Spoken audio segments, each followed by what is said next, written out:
Hello, a very warm good morning to all of you, and welcome to Unacademy. Welcome to today's The Hindu newspaper analysis, where we take a look at the international edition of today's The Hindu newspaper, look at the articles for its relevance, both in the mains as well as the prelims examination. Today, in total, we are going to have a discussion for around 8 different topics. Now, most of these topics, some of them are relevant only for your prelims. That is what we will restrict our discussion to. Some of them relevant both for the mains as well as the prelims perspective. Now, here, India's mental health crisis, the cries and the scars. Along with India needs a unified mental health response. Now, on the eve of World Mental Health Day, you basically have a couple of articles, 3 articles associated with the issue of mental health in our country. So, that is where we shall be taking a look at both these editorial pieces together, and then we shall be summarizing the outcomes of both of these articles, what they have tried to explain. So, this is relevant for your GS paper too. Then, after that, tusks and tensions. This is associated with an amendment bill to the Wildlife Protection Act, which is being brought forward by the Kerala government. Now, while that does raise issue associated with federalism and the federal structure, but also a larger issue of legislative ignorance and executive ignorance. So that is relevant for your GS paper 3. Now, why we need to change the way we talk about antimicrobial resistance. So, with the help of this, we are going to talk about very briefly what do we mean by AMR, antimicrobial resistance, how does it spread, and what are the various nuances associated with it? What is the way forward associated with it? So, this is very relevant topic which UPSC does hark upon time and time again for its relevance in GS paper 3. Now, in the prelims, you have Nobel Peace Prize for Literature, which has been declared to a Hungarian author. Now, then Army inducts the Saksham, which is a counter UAV program. Now, that is basically going to be deployed all across the region of the Indian frontier. India and Australia, they signed 3 key defense agreements. Now, we are basically having our Defense Minister Rajnath Singh's visit to Australia. And during that visit, there are multiple high level talks and delegations which have basically been taking place. And 3 important and vital defense agreements have been finalized upon. India to launch its own red list survey to assess extinction risks to plants and animals. So these are the various different topics and the various different articles that we are going to consider for discussion. At the end of the discussion, I do suggest to you to take a look at the Telegram channel and do attempt the multiple choice questions associated with these topics as well, so that you can have a better idea about the understanding of these topics and understand what is it that you have learned out of it. Now, before we jump into the topics, an announcement for all of you. If you want to cover the entirety of the GS syllabus along with CSAT and test series, you do need a credible syllabus based teaching methodology from the top educators of the country, as well as you can avail multiple mentorship sessions and various different facilities in a very lucrative pricing for 19,999, which is extendable up to 12 months. Use the code IES English to avail this offer and thereby ease your preparation for civil services exam. Now, having said that, we take a look at the first couple of articles. Now, the articles, both of them have appeared in the editorial page of the newspaper. India's mental health crisis, the cries and the scars. Now, the second one, India needs a unified mental health.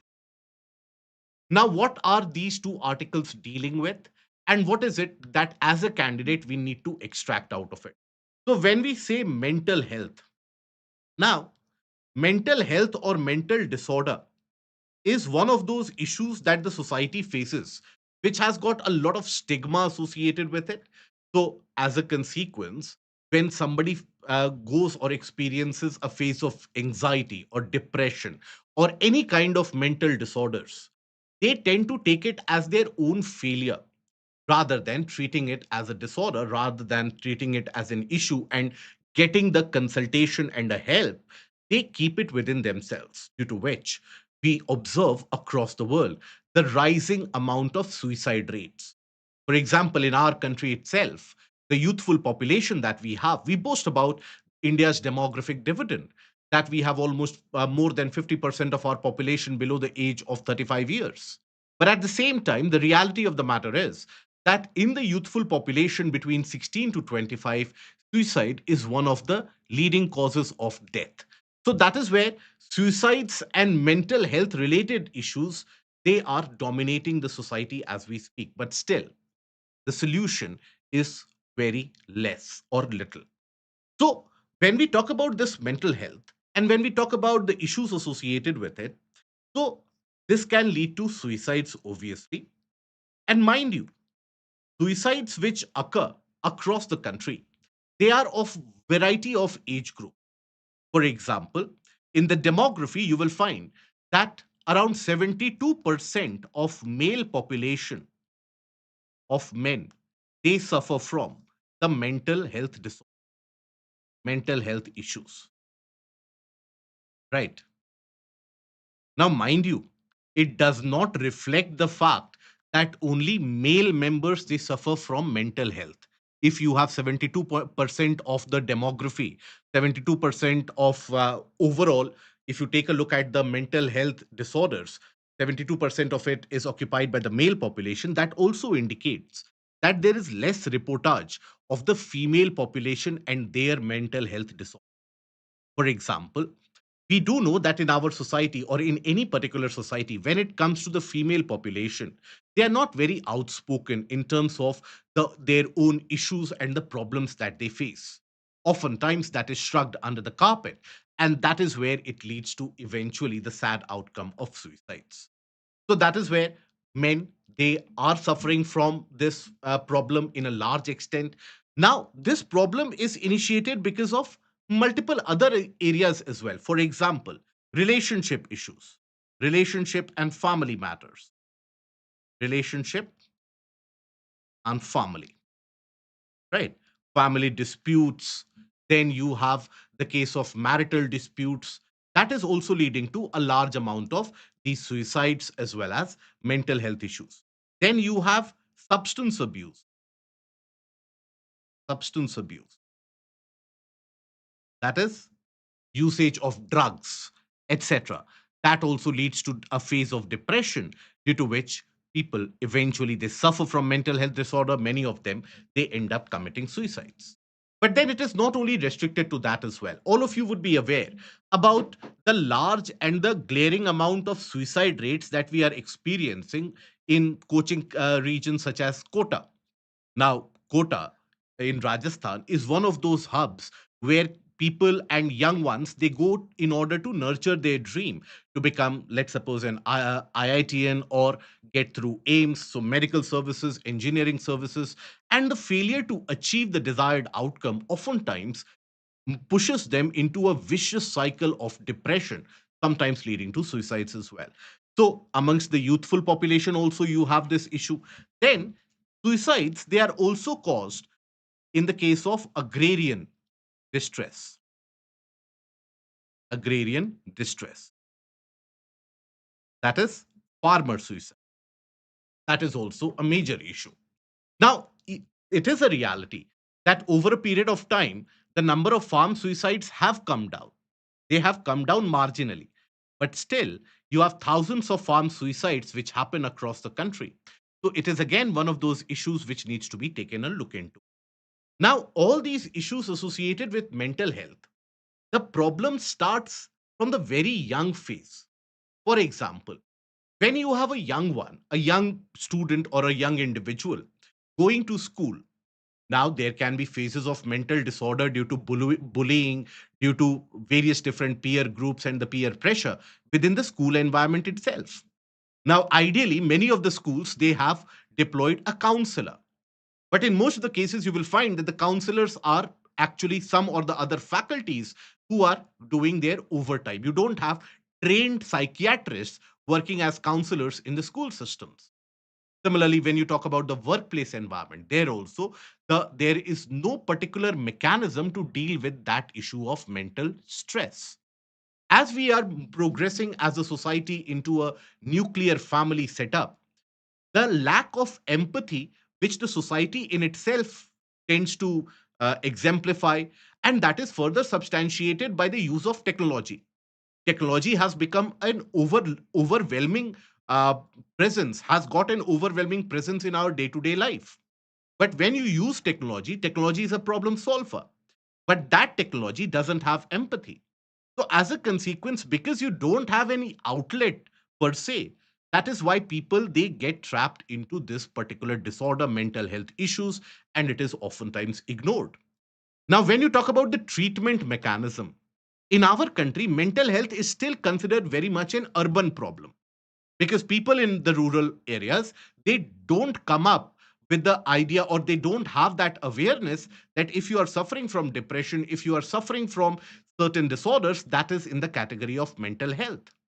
Now that means that even in our primary healthcare centers which are present in the rural areas, you don't have the psychiatrists.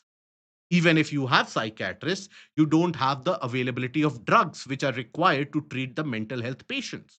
So there is a very stark and a very vivid rural urban divide which is to be experienced in how do we deal with mental health.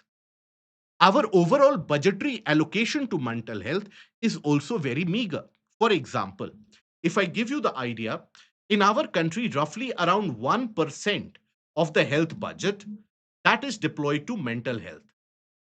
1%. Only that is deployed to mental health. Now, that is very little amount. When we talk about WHO has prescribed that minimum, at least you should devolve 5% of your health budget to mental health. But in India, we have around 1.09% and even less than that. As a consequence of that, we have around 0.75 psychiatrists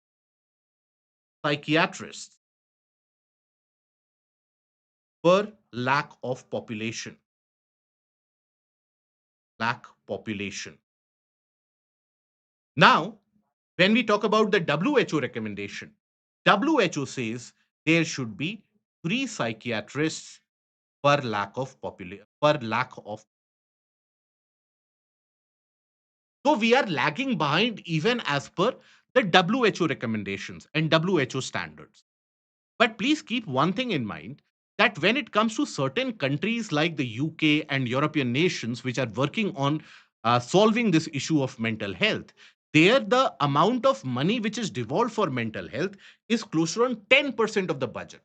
In India, it is 1%. In countries like UK, it is close to around 10%. So, UK, 10% of the budget. Okay. So, because of this, you have a very little amount of cure which is available. And social stigma is one of those impacts which you do feel, because of which people are afraid to come out into the open and tell the larger audience that they are suffering from a depression or a kind of a mental disease. As a consequence of this, you also have very little standardization of the manuals about how the people should treat these mental patients or the patients suffering from mental disorders. So, in most of the cases, even in the healthcare centers, lack of medicines, lack of budget, lack of psychiatrists, lack of standard procedure, all of these they basically overwhelm the entirety of the societal setup, due to which the society keeps on jumping from one disaster onto another. So, that is basically the culmination of the larger problem and summarization of the larger problem. So, in the first article, you will find that the first article talks about some of the data pointers about the demography which suffers from mental health, about the states where mental health issues are greater. And the first article talks about the WHO requirements, the WHO recommendations, and how eventually AI can be used as a partner in order to solve the mental health issue. The second article talks about the government initiatives which are found to be lacking in terms of they have some extent in terms of what they are aiming to do, but they are lacking in terms of the outcome which is desired to be achieved. So that is basically the gist of the couple of articles. Now let us take a look at it in a structured manner in the data point. So the burden of the mental health disorders in our country is very huge. So according to National Crime Record Bureau, there were close to around 1,71,000 suicides, marking a 0.3% rise in the previous year. And mind you, when we talk about mental health, the recent Supreme Court judgment has said that mental health is actually a fundamental right, under Article 21. So, this is basically something that the Supreme Court covered in its Sukdev Saha versus the state of Andhra Pradesh. Sukdev Saha versus state of Andhra Pradesh. The verdict was given in 2025. Now, this talks about mental health as a fundamental right under Article 21, that is, right to life. So, it is a fundamental right that each and every citizen is guaranteed. But then, after that, if you don't devolve enough budget, if you don't have enough trained professionals, if you don't create mass awareness programs, obviously, outcome is always going to be limited. Now, suicide rates overall, they account for 13.6 deaths per 1 lakh population globally. Now, when we talk about the demography that we have talked about, men form close to around 73% of the victims. Now, there also, in these victims, you have a classification. Most of them, majority of them, they are forced into this decision owing to the family issues, relationship issues. Illness is another one of the major causes. Then you have the substance abuse, marriage related issues. These are some of the major causes of the mental health disorders leading to suicides amongst the men population. Then agrarian distress owing to climate change, the debt cycles that they enter into due to crop failures, all of that is again leading to a lot of these suicides. Now, states with high suicide rates: Andaman Nicobar Islands, that is the UT, Sikkim, Kerala, Maharashtra, Tamil Nadu, Madhya Pradesh, Karnataka, and West Bengal. These states together, they account for close to around 40% of overall suicides as per the NCRB data that we have. But there are certain gaps in terms of how do we treat the mental health and the progress that we make. So India has got only around 0.75 psychiatrists and 0.12 psychologists per lakh population, which is below the WHO recommendation of 3 per 1 lakh. This data pointer you have to retain. Okay, you might not retain this data pointer just by verbatim that I have told you, and you will retain it for next year's mains examination.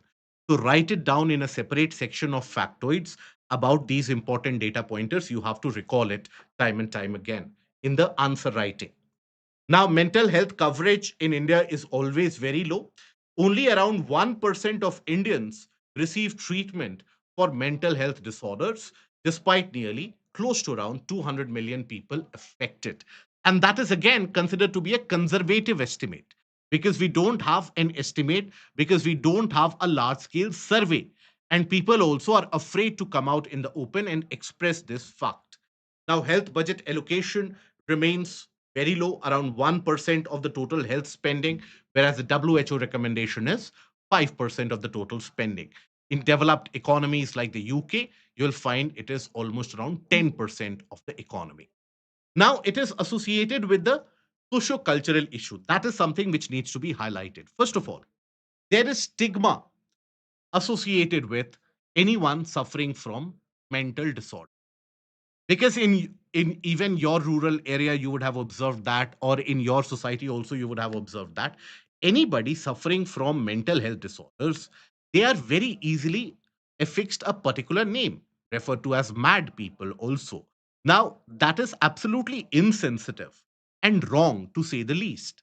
As a consequence, what happens, it is impossible to understand what exactly are they suffering from. There can be multiple different causes. For example, post stress traumatic disorder, all of that can happen. Now, as a consequence of that, PTSDs, now people, let's suppose they experience an accident. Now, after that accident, The traumatic stress disorder which occurs can linger for years altogether. If someone loses a close, near, and dear one, that can also cause mental health disorder for years altogether, altering the very personality of the individual. So, as long as we treat it as stigma and we treat it with silence, till that point of time, we will never be able to attain success in this issue. Sense of unworthiness or failure is affixed, and that is internalized by the victims and the patients as well. Now, the usage of technology that lacks empathy, due to which people are unable to express themselves freely in the society anymore. There's a gender dimension. There's that silent population which suffers and they never are allowed to even express it, and differing patterns in urban and rural India. Mental health is the one where you have a very strong rural urban divide, with majority of the treatment centers and help centers only restricted to the urban region. Now, there have been certain policy measures which have been initiated by the government from time to time. For example, the government came up with the telemanas seva, whereby you can have the telecounseling. Now, this would ideally maintain anonymity as well and would provide certain amount of help. 20 lakh such telecounseling sessions have already been held. But when you are dealing with a number close to around 200 million population suffering from mental health issues, this number needs to go much higher. Now, Mental Health Care Act 2017 guarantees the right to mental health care, decriminalizes suicide, right? Because earlier, even suicide was a criminal offense, ensures insurance coverage. Now, even when we talk about mental health disorder, even in that, till now in our country, the insurance coverage for that for seeking help is very limited. Whereas in developed countries, this insurance penetration is much higher. Then district mental health program covers close to around 767 districts, offering OPD services and suicide prevention services as well. Telemanas Seva, 20 lakh sessions that we talked about. National Suicide Prevention Strategy aims to reduce the suicide by 10% by 2030. But the implementation on the ground seems to be missing across the entirety of the country. So, what is the way forward? The way forward can be categorized into three different classifications. One is the policy measures, which we will talk about. Other is technology. Now, if we are living in an era of AI, artificial intelligence, so you will find this is as a trend, and even Sam Altman, the founder and the chairman of OpenAI, expressed that many of the individuals are expressing the mental health issues on ChatGPT, right? And ChatGPT has basically turned out to be counselor for many of those. Now, this in the era where ChatGPT is not taking care of the privacy concerns. It is not an anonymous chat that you are doing. So even in that environment, people are expressing their issues and thoughts to ChatGPT, seeking to find a solution. So in the world of AI, if we can take care of the privacy concerns, we can tailor individual solutions rather than one size fits all strategy. So that is where technology can be of great help. You can have various different apps which can also help individuals in the time of need. Then, at the level of society, you need mass awareness program, right? That this is an issue which can be treated. There are medicines for that. For that, you need people to be aware of that disease. Then, other than that, peer to peer groupings. For example, when we talk about the issues associated with substance abuse, now that can substantially be reduced if you have the peer groupings of people who are trying to correct or get their lives together. So, as a consequence, you find solidarity and you find empathy as well. So, as a society, we need to be much more concerned and aware about the mental health issue. When we talk about the policy measures, so in the policy measures, the requirement improve the budget, first of all. Only if you improve the budget and fix a standardized guideline, then you will have the trained people and the skilled individuals who are able to take care of the problem. expand mental health literacy program across the schools and the workplaces. So you have to start that education program right from the childhood days, integrate mental health into primary health care, and provide insurance services for them. Recruit and train mid-level service providers, update diagnostic manuals, and establish a nationwide suicide monitoring system to give you up to date data about why it is happening, where it is happening, so that one can pinpoint the root cause. So, that is basically what needs to be achieved. Now, a question regarding mental health is very much expected in the mains examination. So, in these couple of articles, what have we taken a look into? The data, the problem backed by the data. Then we have taken a look at the gaps that we face in terms of the budgetary gaps, in terms of the capacity gap, lack of training, lack of standardized manual, lack of enough number of psychiatrists and psychologists. All those we have understood. The fact that mental health is a fundamental right. Even after that, we face such gaps. So we need technological help, we need policy measures, and we need the expansion of services like the telemanus, AI, and also we need to overall sensitize the society. Societal change is the most massive change which is required in the war against mental health. Okay, now the practice question, 15 marker.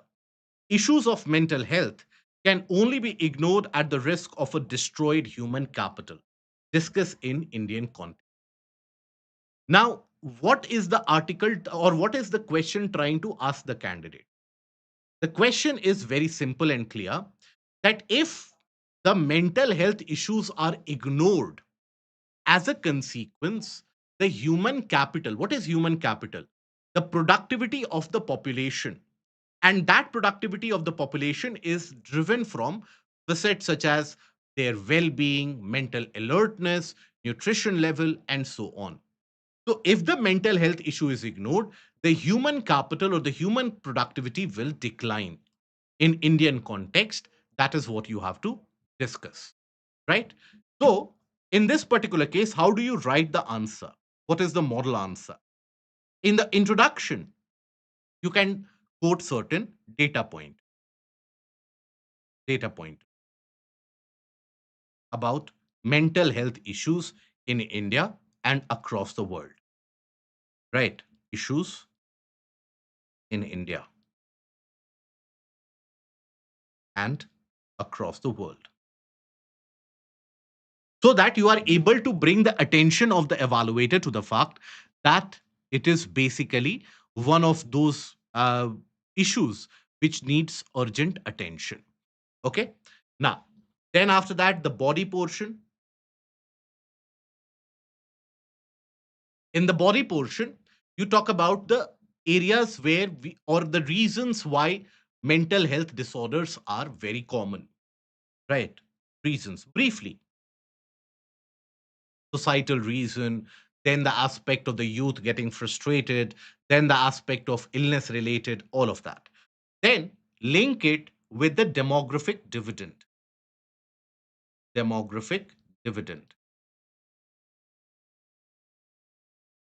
That is, we have a population which is overwhelmingly below the age of 35 years. But having said that, that population needs to be productive for the country to be growing. But there, suicide is one of the leading causes of death in the age group between 15 to 25. So that is the demographic dividend part that you have to highlight. Then after that, you also talk about the policy measures that the government has already taken. Then provide the way forward in terms of the policy, in terms of technology, usage of tech, and also society. Okay, all of that you highlight, and eventually conclusion,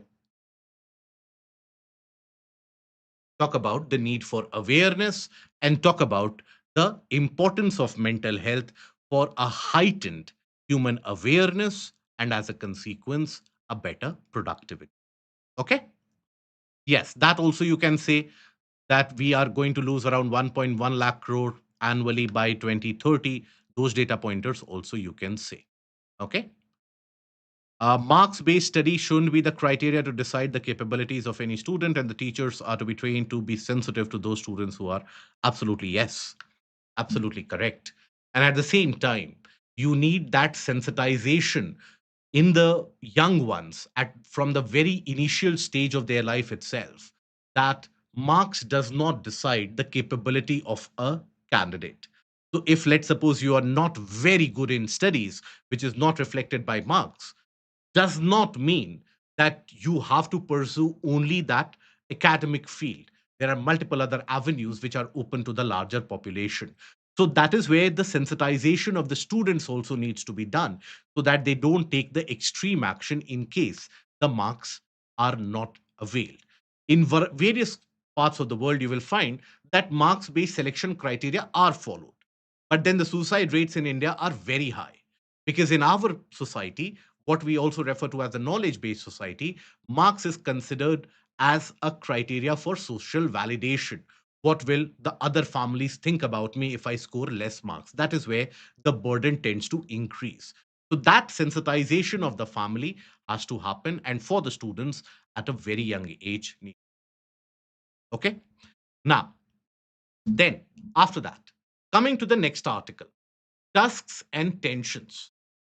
Now, this is a slightly complicated article in terms of the fact that Kerala state government has brought about an amendment to the Wildlife Protection Act of 1972.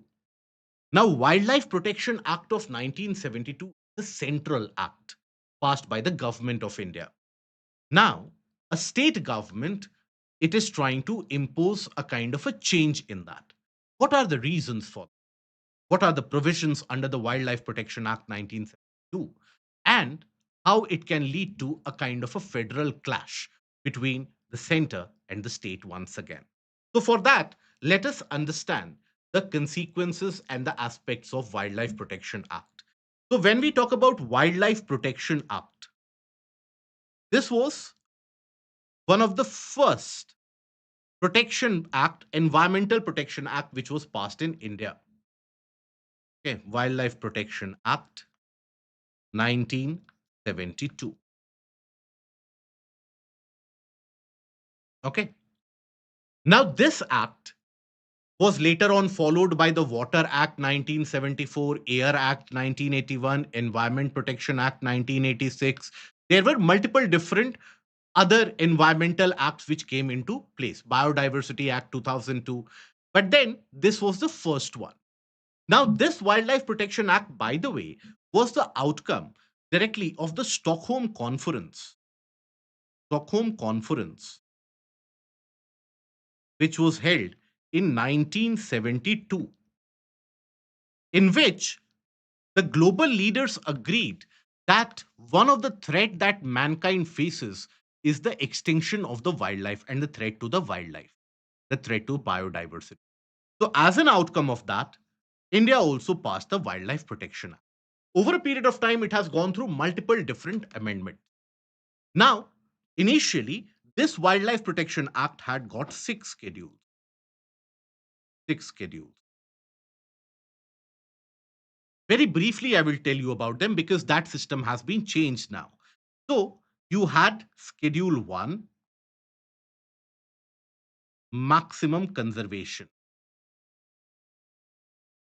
For example, tigers, lions, okay, gharials, maximum conservation. Schedule 1. Schedule 2, it had two parts. So, it also included higher, very high conservation. Conservation. Then, Schedule 3 to 4, UPSC has asked a direct question from this in the prelims examination, by the way. Schedule 3 and 4, dealing with the animals like hare, etc., which required little or minimal lower conservation or protection. Then you had Schedule 5. Schedule 5 would be dealing with those species which would be declared as vermins. We will come to it because this is the reason why the Kerala government is trying to bring about an amendment. And then you had Schedule 6, which basically dealt with plants. Okay. This was basically the earlier architecture of the Wildlife Protection Act. Now, what was Schedule 5 associated with? Schedule 5 was associated with those particular species of animals which have started creating a nuisance in the local environment. For example, take the case of monkeys. Monkey population in the region of Himachal Pradesh would periodically cause large scale damages to apple orchards and cause large economic losses to the farming community in that region. Similarly, wild boar in Kerala. Similarly, you basically have nilgai causing damage to the standing crops in other areas like Bihar. So, you could not directly kill these animals. What you would do is, if any animal is creating nuisance in your particular state, the state would approach the center to the chief conservator of forest. The state would approach the center. Then the center, upon looking at the entire application about what is the animal that is in contention, what are the issues that they are creating, is the issue real or is it simply an imagination, can that be taken care of? So after that, the state, with the permission of the center, a species could be declared a vermin, could be declared a vermin. Okay. Now, what that would mean would be that you could carry out selective culling or selective killing in this particular instance. But mind you, this declaration as a vermin would be time specific, and also region specific. For example, if Nilgai is creating issue in the state of Bihar, does not mean that you have the permission to kill Nilgais anywhere and everywhere. The center will give the directive that within the state of Bihar, Nilgai can be considered as a vermin when in this time frame to this time frame. So in that time period, during the cropping season and harvesting seasons, that is when if there is excessive nuisance which is created, that is when selective killing could be done. So this was the process earlier. Now, in this process, one of the issues would be the state going to the center. And when the state would go to the center time and time again, that would lead to bureaucratic delays, and the state at their end would be suffering from the farm losses, and the state government would eventually become unpopular just because of the fact that the center is sitting on the file for a longer period of time. Now, this Wildlife Protection Act, because it involved this kind of a regulatory mechanism, created a lot of dissatisfaction amongst the state government. Kerala state government has been one of those which has been frequently complaining about center's lack of action to declare wild boar as a vermin, because wild boars, they come from the forested region into the urban habitat and they create a lot of damage and destruction. Now there was a 2023 amendment to the Wildlife Protection Act. Okay, to the Wildlife Protection Act 1970. Under this process of amendment, the schedules were reduced. There were multiple changes which were done to the Wildlife Protection Act, something that you will study under environment ecology. Just the basic fact that the schedules, the number of schedules which were there, these schedules were limited to now only four. Earlier you had six, now you had only four. Amongst those four, Schedule 1, maximum protection, maximum conservation like tigers, lions, etc., elephants, right? Then Schedule 2, slightly lesser conservation but high protection. protection, Schedule 3 associated with plants, and Schedule 4 for species listed under CITES. That is the Convention on International Trade under CITES. Convention on International Trade in Endangered Species of Flora and Fauna. CITES was basically finalized in 1973. So, this is the new outcome or the new outline of the Wildlife Protection Act. Mind you, in this, you don't have any schedule for vermins. In the previous one, you had a separate schedule dealing with vermins. In this one, you don't have any provision for an animal to be dealt as vermin. Why? The logic or the core reason behind it is that there is an agreement or there is a consensus amongst the environmentalists that any species turns to destroy the crop area if you have destroyed its forested region. For example, when we talk about, let's suppose, the species of wild boar in Kerala itself. Now we know that the urban habitat is increasing, urbanization is on the rise. So, as a consequence, the natural forested area that is reducing in size. So, that is where the boars are forced into these areas of urban habitation.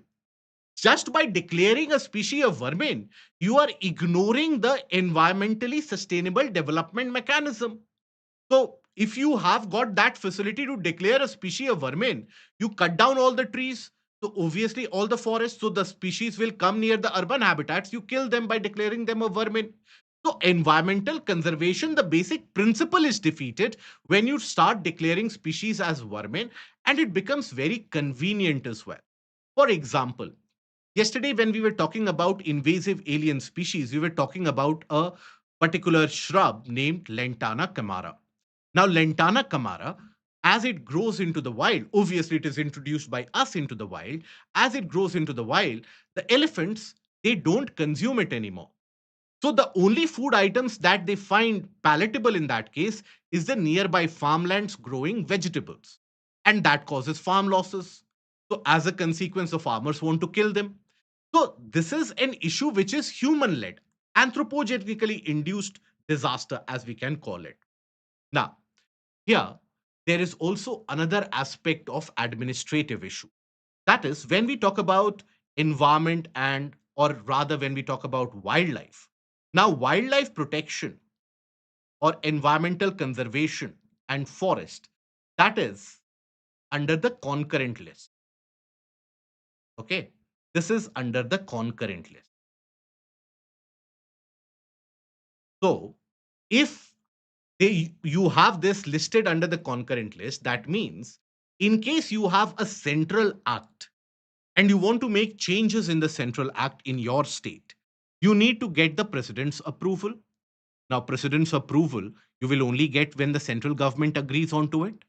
So this is a kind of a federal, again, collision which both Kerala and the central government are headed in, because the central government is not ready to declare wild boar as a vermin, because there is also an argument that wild boar is considered or is venerated in certain cultures in southern part of the country. To declare wild boar as a vermin will also hamper not only the ecological aspect but even the cultural reverence or the cultural worshipping that is provided to them. So that is why the central government is against it, but the state government wants to do it. So this will lead to a kind of a federal tussle in the coming days, in the coming future. So, what should be the way forward? And what is the issue? So, broadly, if I have to summarize the issue in this case, first is that you have an unchecked expansion of human population, expansion of human habitat.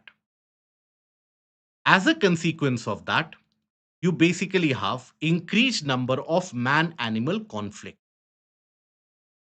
Man-animal conflict. As a consequence of this man-animal conflict, you basically declare a particular species as vermin and you want to kill them. There is also a kind of an red tapeism or bureaucratic delays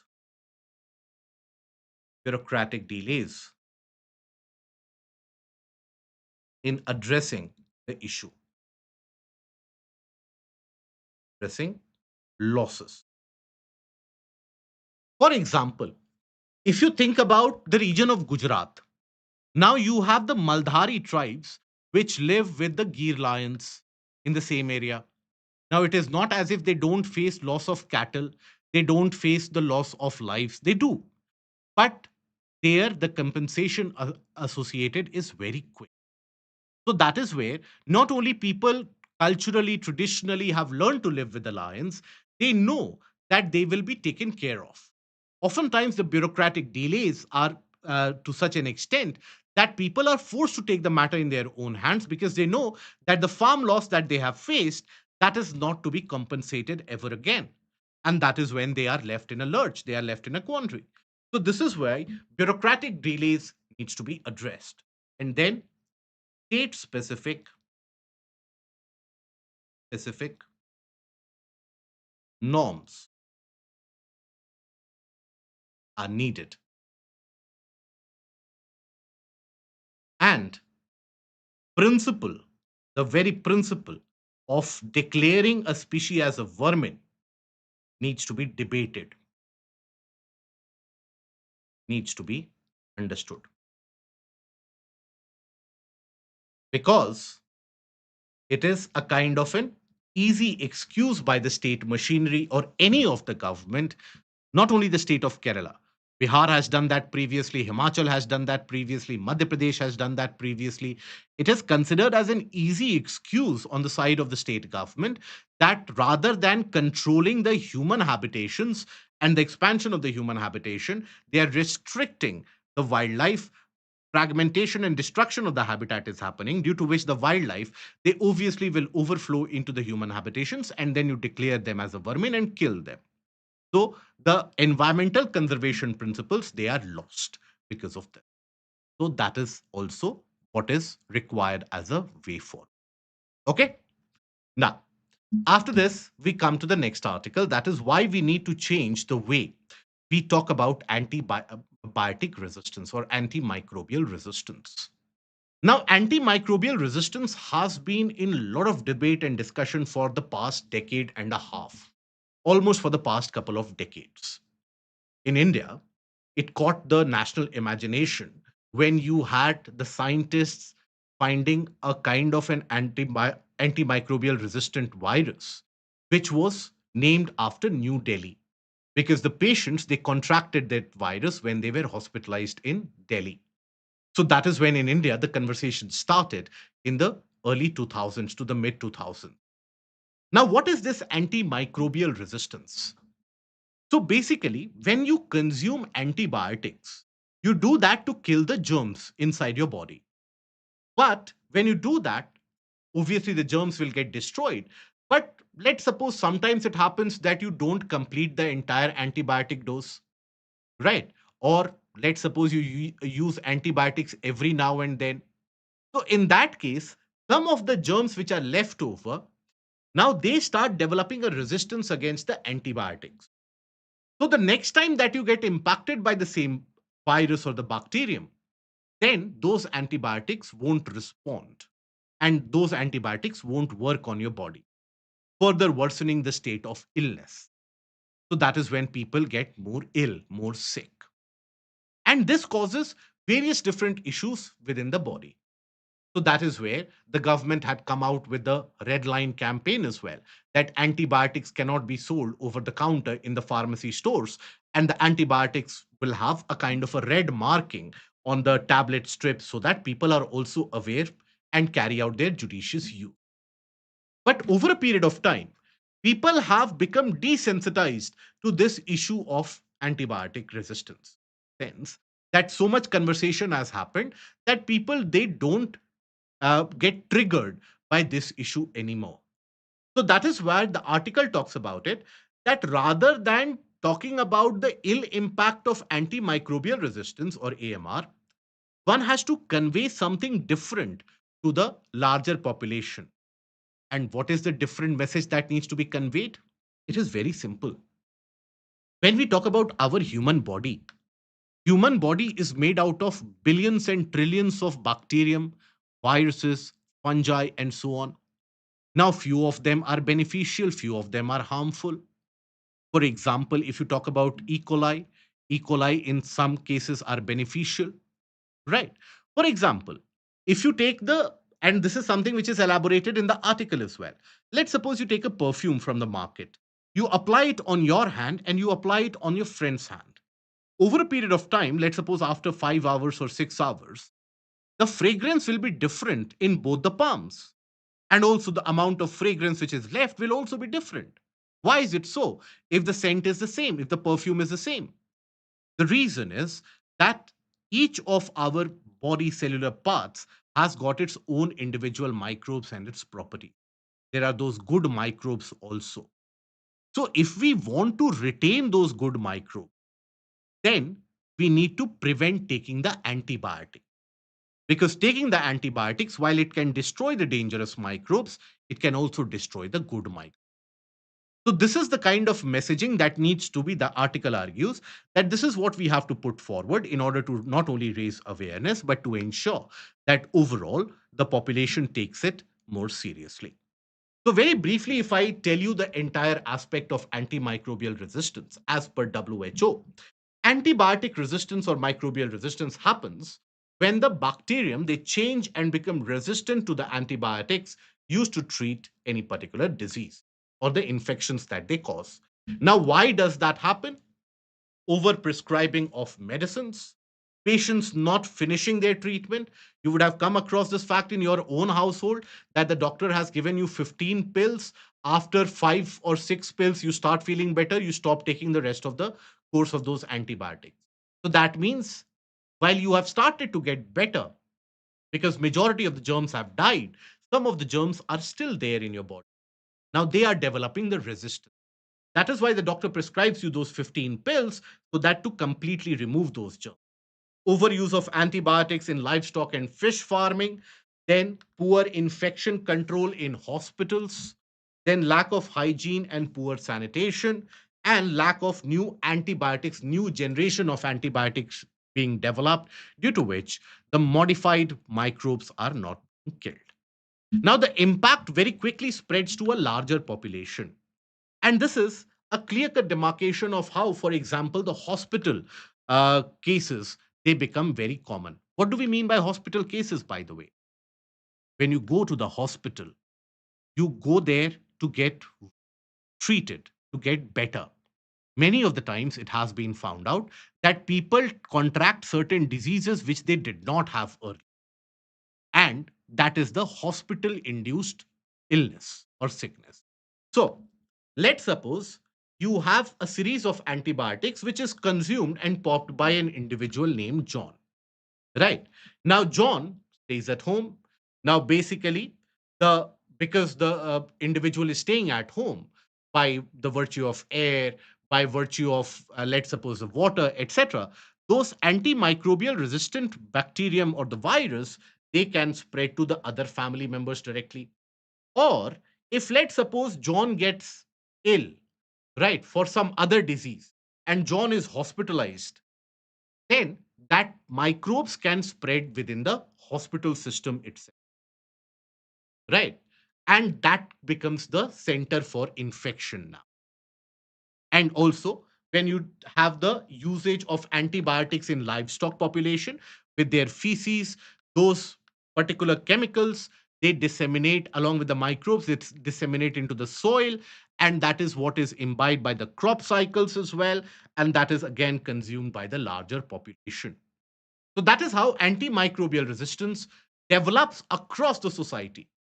Does not mean that only you are popping out a lot of antibiotics. Even your close one, your family members, even if they are popping a lot of antibiotics, you can also develop antimicrobial resistant drugs within your body. As I told you, in India, it became a rage when you had the development or the naming of a new virus. That was New Delhi metallo beta lactamase, right? This was the antibiotic resistant bacterium, which is said to have developed in India and Indian hospitals. That was because of the patients who were repatriated to Sweden after receiving treatment in New Delhi. They were experiencing the presence of this antimicrobial resistant virus. So that is when it created a lot of national anger as well. That why name it after New Delhi? You are basically putting a shame to the entire country. But that is how the naming mechanisms go, in fact. So the need of the hour is to sensitize the population by maybe changing the communication method. So the government in itself has carried out various campaigns like the Red Line campaign, where the tablet strips, they have the red line in order to raise the awareness of the population, not overuse the antibiotic. But then still the usage is high. So what can be done? The conveying of the messaging can be different. That when we talk about the body is made out of good microbes and bad microbes. When you take in antibiotics, the good microbes also get destroyed. And good microbes are very important for the body. For example, the good microbes in the body, they are associated with mucus production, then also antimicrobial chemicals for the bad microbes. They assist digestion, ward off pathogens. In the lungs, they lubricate pulmonary tissues. So that is where the body's entire microbiomal structure is harmed or damaged when you take a lot of antibiotic. Okay, so this is what the article is arguing. But what is a way forward that you will associate with when you talk about antimicrobial resistance? The way forward, first of all, awareness program is a must, right? Then over the counter sale needs to be stopped, stopping off over the counter sale. What do we mean by over the counter sale? That without doctor's prescription, you directly go to the pharmacy and you buy antibiotics. Okay. Then the campaigns like the red line campaign,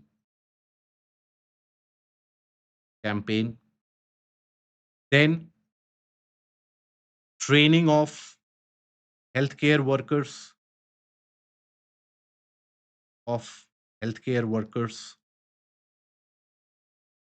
For example, even today, if you go to a rural area, you'll find a quack or a kind of a pharmacist who will prescribe medicines for everyone, right? Regardless of the disease that you have, they will have certain set of tablets that they will hand out to you in bulk.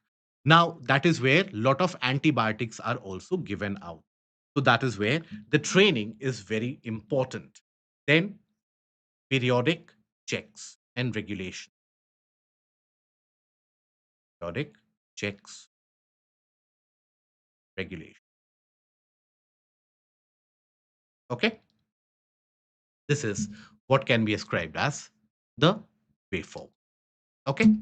Now, the practice question of 10 marks. What is antimicrobial resistance and how does it spread? Discuss the measures which can be deployed to tackle it. Straightforward question which can very much be expected in GS paper 3. So in the intro, what do you write? In the intro, you talk about what is antimicrobial resistance. The definition that I have given you in the slide, in the image itself: antibiotic resistance happens when the bacteria develops an immunity and becomes resistant to the antibiotics used to treat the infection caused by the bacterium. So that is the definition. Okay.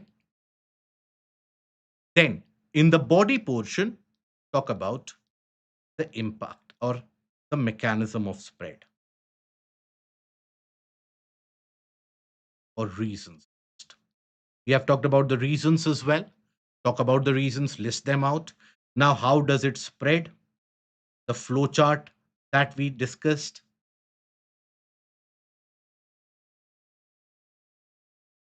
The flow chart that we discussed that needs to be highlighted both for the livestock as well as for the human population. And then the way forward.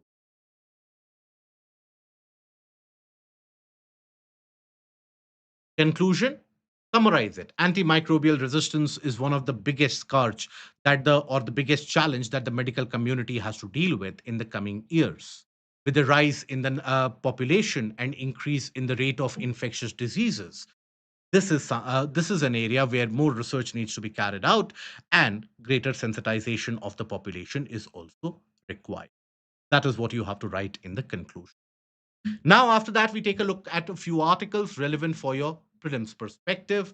Now, you have a Hungarian author who has been granted Nobel Prize or given Nobel Prize for literature, and that is the individual. By the way, this individual is very unique and has always grabbed national and international headlines because he is a long-term critique of Viktor Orban, the Hungarian authoritarian, and also one of the critique of the Hungarian society, that Hungarian society has turned out to be ultra nationalistic, and how it can eventually lead to the decline of the societal power in itself. So that is where Laszlo Krasznahorkai. Now, he has been awarded Nobel Prize for Literature owing to the writing skills. Now, he has written novels previously as well. His novels, they are said to have a very Kafkaesque type of writing skill that is associated with Franz Kafka. If you have come across writings of Franz Kafka or the stories and the writing manner of Franz Kafka, you'll find that what is referred to as Kafkaesque, it is something which starts with a positive note oftentimes, brings the gloomy picture in between, and can have a sudden ending eventually. So that is also termed as Kafkaesque in many of the cases. So it is considered to be very much similar to that of Franz Kafka, and his writing has been given the recognition for ultra long sentences within the structure of any particular passage, that multiple moods are reflected within the same sentence.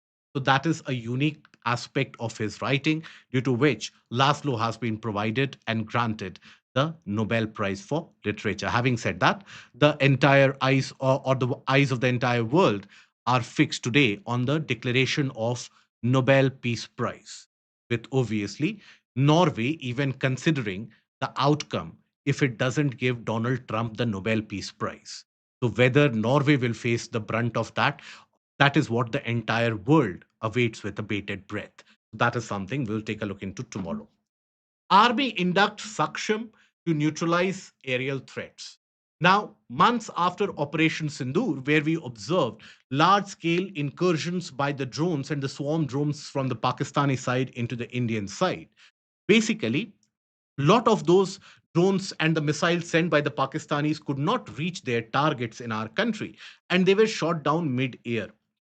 But obviously, we had the benefit of the Akash Tir program, etc. So that is where, in order to further bolster our counter UAV program, we have deployed the Saksham, which is developed by BEL, Bharat Electronics Limited. So it is situational awareness for kinetic, soft, and hard kill assets management. I will tell you in a very simplistic manner what it is about. So you understand that when you have, let's suppose, 100 drones which are coming into your skies. Now the radar mapping, let's suppose this is the radar mapping or the radar screen, will give you those 100 dots, right, on the sky. Now, within those, you never know how many of these drones are simply the toy drones, how many of these drones are armed drones. You don't know whether there is a missile coming within it as well. So you cannot deploy your counter UAV missiles like the S-400 to kill the $10 drone that the enemy has sent. That was the reason why Pakistan bombarded us with so many drones.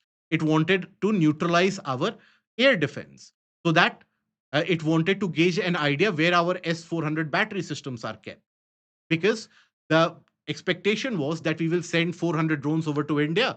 India will deploy S-400 missiles to destroy a drone, and then we will get the location of S-400, and Pakistan will be able to destroy it.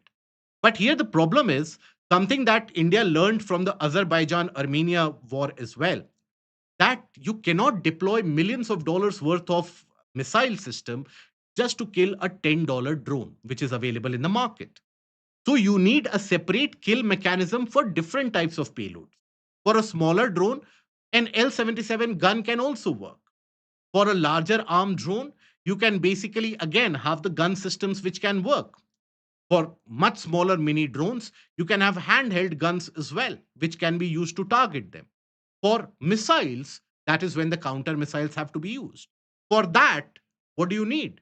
You need the system to automatically detect which weapon to be deployed to kill which aerial threat. Which aerial threat is of greater issue, which aerial threat can cause more damage, so you deploy more expensive missiles. So that is what this Saksham system will do. It will identify all these aerial systems, classify them based on the use of AI and adaptive learning, and thereby give the type of response which is required. It will eventually be integrated with the Akash Tir system, which will basically integrate all the radars of the Air Force, the Army, etc., to give you a comprehensive, holistic aerial awareness. Now, then, our Defense Minister Rajnath Singh's visit to Australia has been fruitful in terms of the signing of the uh, certain three agreements. Now, there are multiple avenues on which India and Australia are exploring defense cooperation. Australia has basically credited India to be one of the net security providers of the Indian Ocean. And Australia sees India as a vital partner in the Indo Pacific region as well. So these are the three basic deals which have been signed. An agreement on information sharing, real time information sharing of the threats in the region of Indian Ocean, so that they can also get an idea about with the monitoring system, because the threat is the Chinese submarines, the Chinese warships. They can track and monitor them together. An MOU on submarine search and rescue operation. Now, this is where basically India has been expanding its reach, because as we expand the submarine fleet, submarine rescue and the rescue missions, they also become equally important. So that is where Australia has also invited India into the exercise associated with submarine rescue, that is Black Carillon. Okay, that is associated with the submarine search and rescue operation. This is a kind of an annual exercise which Australia holds. Australia's annual exercise. Okay, terms of reference for establishing joint staff talks. This has also talked about. Then coming to the last article, India to launch its own red list survey to assess extinction risks to plants and animals. Now, when we talk about our own wildlife and biodiversity, in order to get an idea whether they are endangered, critically endangered, vulnerable, threatened, we rely on the findings of IUCN, International Union for Conservation of Nature, IUCN, which is a non governmental body which was formed way back in the 1940s. Now, that comes out with the red list periodically. It talks about the endangered species of plants, animals, microbes, and so on. But we need to have our own repository. And accordingly, we need to have our own conservation professionals who are trained. So the aim is that by 2030, we will be able to summarize the list of plants and animals into the red list and their threat perception as well. Now, while this happens, it is important for you as a candidate to know the criteria based upon which even IUCN declares any particular species as critically endangered, endangered, or vulnerable.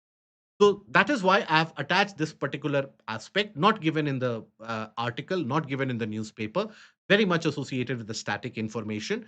So IUCN, what it does, when it comes to critically endangered species, when will a species be declared as a critically endangered species? Whenever that species experiences a population decline of 80 to 90% over the previous 10 years or over the previous three generations of the species, in whichever of the case it is longer, the current population size of fewer than 50 individuals, any of these criteria, right? If the population size is less than 50 or over the previous three generations, their population has reduced by more than 90%, critically endangered. Then you have endangered. population decline of 50 to 70% in the previous 10 years or previous three generations, whichever is longer. And along with that, or if you have a current population of less than 250 individuals in the wild. Accordingly, you have vulnerable if any particular species has experienced a population decline of 30 to 50% over the previous 10 years or the previous three generations. Now, please don't get confused that what is 10 years and three generations. For example, if you consider corals, for corals, the three generations can span for over 300 years. For even turtles, three generation can span for over 250, 300 years, right? For certain flies, certain insects, three generation can span to over 3 years or 3 months. So in those cases, you consider the longer time frame, that is 10 years. But in case the species they live for very long, that is when you consider the time criteria of regeneration. Okay, so this is something relevant for your prelims that I feel you should know and you should make note out of it as well. That brings us to the end of the discussion for the day. I hope the discussion was helpful, and I do suggest you to write the answers to the questions, get it evaluated as well.